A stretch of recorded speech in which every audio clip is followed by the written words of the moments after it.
Hindi satisfied etong sila Shaquille O'Neal at Charles Barkley dito nga sa naging debut game dito nga na DeAndre Ayton para dito sa Los Angeles Lakers. Ano-ano nga ba mga naging komento dyan dito nga nila Shaq at Chuck dito nga para kay DeAndre Ayton at napathumbs down na lang etong si Shaquille O'Neal.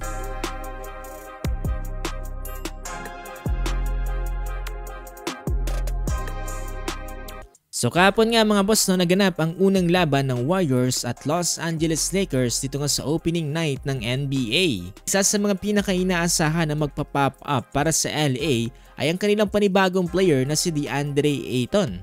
So far kasi mga boss ang pinaka-major changes lamang ng Los Angeles Lakers itong off-season ay ang pagkuha nila dito para kay DeAndre Ayton.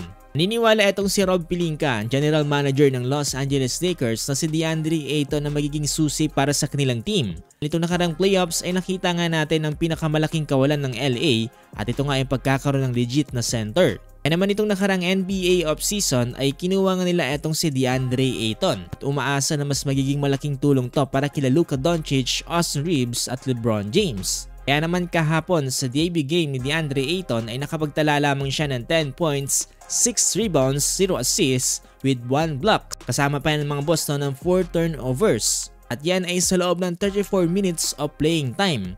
Medyo mas masakit nga lang nito mga boss mas marami pang rebound atong si Luka Doncic kumpara dito sa kanilang sentro na si DeAndre Ayton.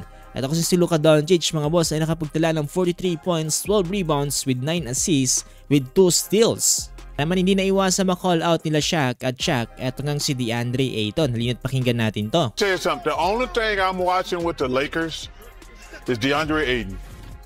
That's the only thing That's the only thing. That's the only difference they made.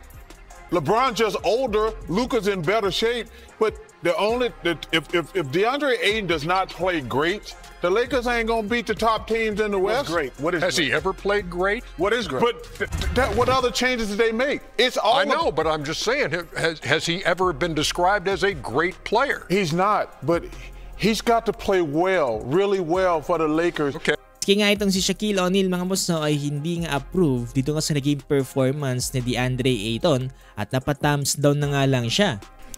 Listen DeAndre, dominating that performance you had yesterday. I need you to step it up, my boy. You got to do 3 things. You got to rebound, and you got to block shots, and you got to dominate. The pressure's not on you. You're playing with 2 great players that get doubled a lot. When they make the little bounce pass, catch it and throw it down. You're not getting doubled. You had a small guy guard you in the post. You turn around and shoot a fadeaway. That's not going to get it done. We need you, brother.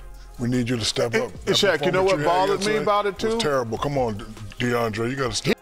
Sabi rin dito ni Shaq na dahil wala nga daw si LeBron James ay dapat nga ini-expect na itong si DeAndre Ayton at least makapagtala nga ng over 25 points. Although first game pa lamang to ng Los Angeles Lakers pero eto mga boss nakita na natin ang pasulyap dito nga sa mga posibleng mangyari dito nga para sa kanilang team. Tignan natin kung ano-anong mga adjustments ang gagawin dyan dito nga ni Coach JJ Redick. For sure mga boss ay magkakaroon pa ng malaking improvements atong si DeAndre Ayton. Dahil kung hindi mangyayari yun mga boss ay magiging malaking problema talaga yan dito nga para sa Los Angeles Lakers. Kung gusto pa na more basketball updates gaya nito ay huwag niyong kakalimutang i-follow itong ating page.